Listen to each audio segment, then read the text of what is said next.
Bayangkan sejenak, ketika kita bangun setiap pagi, mengucap doa, lalu menjalankan ibadah. Namun, pertanyaannya adalah, untuk siapa ibadah ini kita lakukan? Untuk Allah, atau hanya untuk dipandang manusia? Pertanyaan yang tampak sederhana ini sesungguhnya membawa dampak yang sangat mendalam, dan tanpa sadar kita melakukannya dalam ritual ibadah kita sehari-hari. Bayangkan, kamu berada di masjid, sholat berjamaah, namun sebelum takbir, apa yang kamu pikirkan? Apakah baju kamu sudah rapi? Apakah orang lain akan melihat kekhusyukanmu? Dalam hati, kamu sadar ada keraguan. Untuk siapa ini semua? Apakah kita lebih khawatir bagaimana orang melihat kita dibandingkan Allah yang Maha Melihat? Sungguh, secara realita ini, pertanyaan yang tidak semua orang bisa jawab. Apakah ibadah kita dilakukan untuk mencari ridha Allah, ataukah sekadar tampil baik di mata manusia? Kita hidup di era media sosial. Ibadah pun seringkali menjadi bahan postingan. Sholat, sedekah, umroh, semua diabadikan dalam bentuk gambar dan video. Tapi, apa yang sebenarnya terjadi ketika kita beribadah dengan niat untuk dilihat orang lain? Sebuah survei baru-baru ini menunjukkan hampir 45% dari generasi muda lebih khawatir tentang bagaimana mereka dilihat dibandingkan kenapa mereka melakukannya. Ini adalah angka yang besar dan memprihatinkan. Ada cerita dari seorang teman yang rajin ibadah, namun suatu ketika dia merasa kosong. Dia bercerita, "Aku selalu berusaha menjadi yang paling rajin di masjid, tapi semakin aku berusaha, semakin aku merasa jauh dari Allah." Mengapa bisa demikian? Karena di hatinya, ia sadar bahwa niatnya bukan lagi murni untuk Allah, tapi untuk pujian dan dilihat manusia.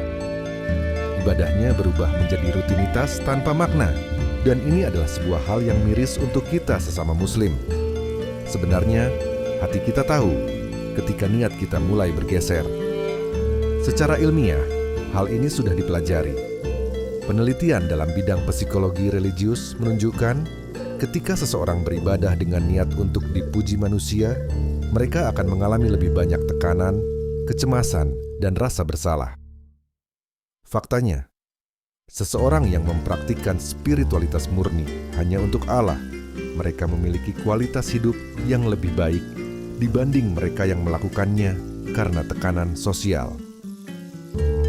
Ya, terkadang ada juga momen lucu ketika kita terlalu sibuk dengan apa yang orang lain pikirkan, seperti seseorang yang lebih khawatir dengan sudut kamera untuk berselfie saat di masjid daripada menyempurnakan rukuknya. Ini bukan tentang teknologi atau media sosial, tapi tentang bagaimana hati kita condong. Sebenarnya, untuk apa dan siapa kita melakukan ibadah ini? Lalu, bagaimana mengatasi hal ini? Pertama, kita harus introspeksi. Setiap kali beribadah, tanyakan pada diri, mengapa aku melakukan ini? Jika jawabannya adalah untuk Allah, maka hati kita pasti merasakan kedamaian yang tiada duanya. Lalu, kita selalu berusaha menjaga niat kita.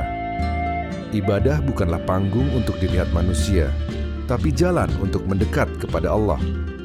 Ketika kita fokus pada Allah, hidup kita akan lebih tenang, tanpa beban dan harapan dari orang lain. Dan yang terakhir, ingatlah, ibadah adalah komunikasi pribadi kita dengan Sang Pencipta, bukan dengan pengikut di media sosial. Jadi tanyakan pada dirimu sendiri, jika tak ada yang melihatmu, jika tak ada yang memujimu, apakah kamu tetap akan beribadah dengan penuh cinta dan ketulusan? Atau apakah ibadahmu hanya ada ketika ada mata manusia yang mengawasi? Dari pertanyaan ini akan mengubah hidup dan ibadahmu. Jika video ini membuatmu berpikir, jangan lupa untuk like, subscribe, dan share. Siapa tahu, video ini bisa jadi pengingat untuk lebih banyak orang agar beribadah hanya untuk Allah, bukan untuk manusia.